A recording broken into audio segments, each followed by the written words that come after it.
cliente saudável, para isso, para aquilo. Né? Isso não cola, porque o emprego ou o contrato advém de uma troca. E não se troca 6 por meia dúzia, problema por problema. A troca ocorre quando alguém tem um problema e encontra alguém que diz: eu tenho competência, eu tenho conhecimento, já fiz isso e posso ajudar você. Tem interesse em trabalhar na sua organização. E aí gera um interesse, o diálogo, para conferir se vale a pena para os dois e se processa a troca. E ambos têm o seu problema resolvido. Okay? Bem, eu repassei para vocês como é que as pessoas compram. Legal. Então, quais são os conselhos práticos, as dicas principais? São várias, mas as principais são o seguinte. Isso ajuda você a entrar e ir dos 18 aos 81 anos. Ali eu fiz um jogo de número para ficar atraente e gerar curiosidade. Poxa, como é que eu chego lá? Né? Além dos 55, 60 anos. Será que tem jeito de... Tem. Tem, desde que a gente desenvolva um raciocínio, procedimentos e construa para si uma base de sustentação que independa do emprego, porque o emprego pode ir embora repentinamente. E quem apoia a sua carreira somente no emprego, ao perder o emprego, fica sem sustentação e cai. Quem desenvolve essa estrutura que eu vou dizer agora, essas habilidades, tendo emprego, tem mais solidez. Mas se o emprego for embora, balança, mas não cai. E com aquela estrutura a pessoa se lança e continua a vida. Okay? Primeira coisa.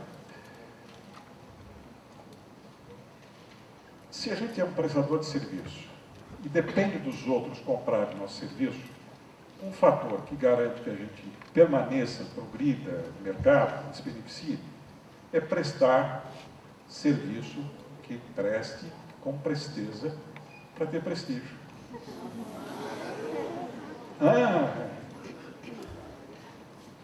Parece até um haikai, né? Prestar serviço que preste, porque se o serviço não presta, não presta. Veja como é bem simples a relação. Contratei um cara, meia boca, não resolveu. Troca, manda embora. Contratei aquela empresa para fazer tal serviço, mandou uma equipe aqui, os caras não entendem nada, atrapalharam mais que ajudaram. Troca. Então, embora seja bem simples, isso é um guia. Enquanto você prestar serviço que preste, com boa vontade, prontidão e iniciativas, com presteza, você tem prestígio, nome, marca, conceito no mercado. Então, essa é a primeira dica. Né? Se você é um prestador de serviço, fique bastante atento e, durante toda a sua relação, precisa prestar serviço que preste para o outro, com presteza, boa vontade e prontidão, para que o outro te dê e confira prestígio. E se você quiser mudar de emprego, você tem prestígio, fruto do que você construiu, fazendo coisa, produzindo resultado. E se você tiver essa característica, o seu empregador vai fazer um esforço danado para reter. Quem é de RH sabe como é difícil reter as pessoas talentosas, as pessoas melhores. Todas as empresas precisam de um grupo de pessoas talentosas, pessoas diferenciadas. Né? Segunda questão. Agora é um conselho pessoal. Você precisa ser um ilustre conhecido. De nada adianta você ser um avião técnico fabuloso, um sujeito fantástico e ser desconhecido. Muita gente é ilustre, é bom para burro, mas ninguém conhece, porque é tímido, porque acha que é feio se apresentar, porque acha que é inadequado fazer marketing pessoal, falar do seu trabalho. Não é. Lembra que as pessoas compram quando elas conhecem e se lembram com simpatia de um fornecedor confiável. Eu venho de 2 em 2 anos aqui e espero que confie o Covid 2013, senão vocês vão se esquecer. Ou as pessoas novas que vão aqui não vão me conhecer, não vão contratar meu serviço, não vão comprar os meus livros, não dedicarão à minha palestra. A gente precisa ser conhecido. E além de conhecido, a gente precisa ajudar os outros a se lembrar da gente. Porque há concorrência, há o natural esquecimento, há outras pessoas querendo o espaço da memória e do coração do mercado. E se você não fizer a sua parte, marketing pessoal, de forma educada, de forma gentil, organizada, intencional, você não será conhecido e, se o for, será esquecido.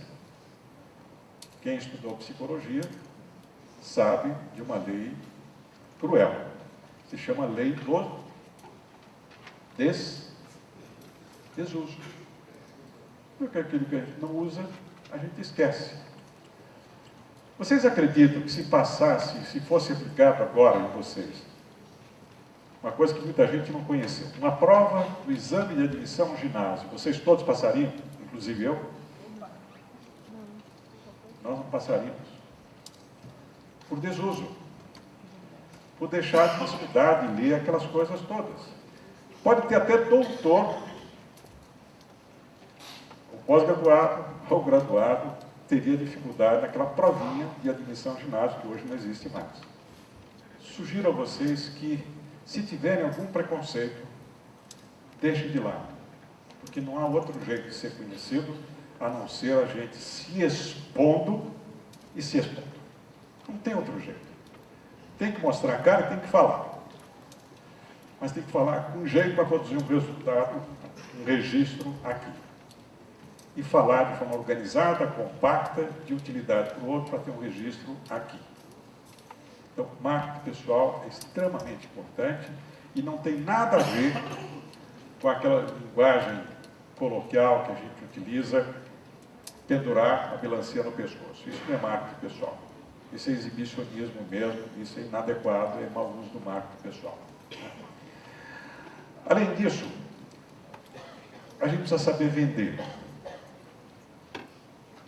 E, nesse aspecto, eu recomendo fortemente que a gente entenda e faça um esforço para vencer todas as restrições em relação a vender o seu serviço, não dos outros. Vender o serviço dos outros é mais fácil do que vender o próprio. E por que é difícil vender o próprio serviço? Por questões culturais, educacionais, de educação familiar, por questões culturais, por questões também, às vezes, de formação escolar, por questões religiosas até. Há religiões que valorizam o lucro honesto e há outras que desvalorizam o lucro, tratando as pessoas que têm sucesso, que são empreendedoras, como pecadores que se apropriam da riqueza ou coisa assim. Né? Vender faz parte da vida. Vender é uma atividade nobre se você tratar desta maneira a atividade de vender o seu serviço. Por que eu digo que é nobre? Porque vender é oferecer ajuda para o outro resolver o problema dele com seus conhecimentos e habilidades. Se a gente encarar a venda do nosso serviço desta maneira, a gente dá nobreza ao ato, porque a gente está ajudando o próximo. E se a gente realmente entrega aquilo que prometeu, nós estamos cumprindo a promessa. E o outro fica feliz da vida e paga com muito prazer. Vender não é feito. Vender não é menor. Vender não é atividade de segunda classe. Nem profissão, nem atividade de qualquer profissional.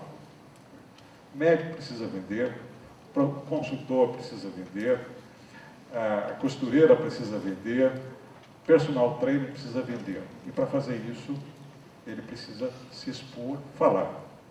Para vender, precisa ter alguma coisa útil, gostar de ajudar o próximo e saber falar. E falar. Do ponto de vista do benefício do outro. E perguntar se o outro quer agora e se não quiser, quando você quiser. Disponha. Está aqui meu endereço. Está aqui meu portfólio. Está aqui meu cartão. Então, eu sugiro que vocês prestem atenção no jeito com que vocês encaram o ato de vender.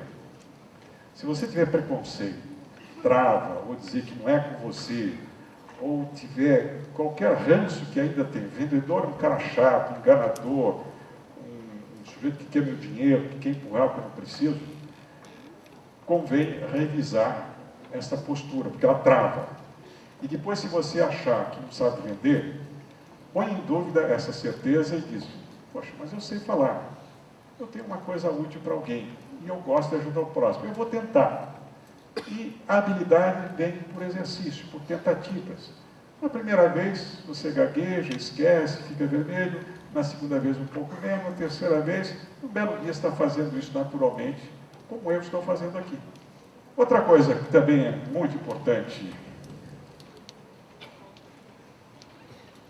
é uma coisa que é farta, aqui está cheio, que é relacionamento. Se mercado é gente com gente, se empresa é gente organizada, se nós dependemos um dos outros, quem percebeu o valor de uma rede de relacionamento qualitativa e investe em conhecer bem as pessoas, descobrir afinidades, e daquelas que interessam, fortalecer os vínculos, entender que networking, que é o nome bonito de relacionamento, de convivência, é uma coisa boa, é uma coisa do bem, pratica isso todos os dias.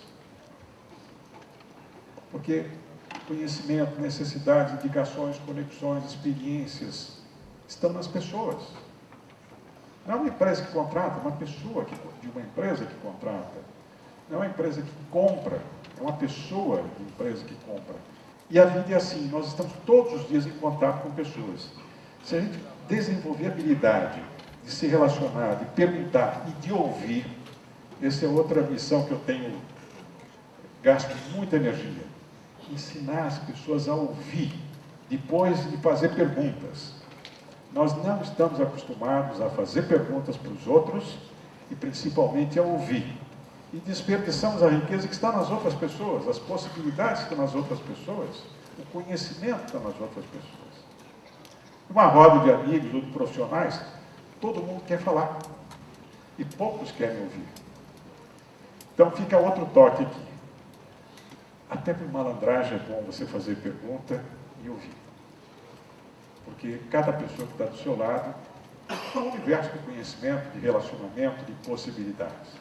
Networking também pode ser entendido como técnica, mas, em primeiro lugar, networking é uma atitude de valorização, de reconhecimento do valor do relacionamento com as pessoas. Então, quem está na escola, aproveite esse período para fortalecer o vínculo com mais pessoas, além daquela do seu grupo de estudos. Conheço até seus professores.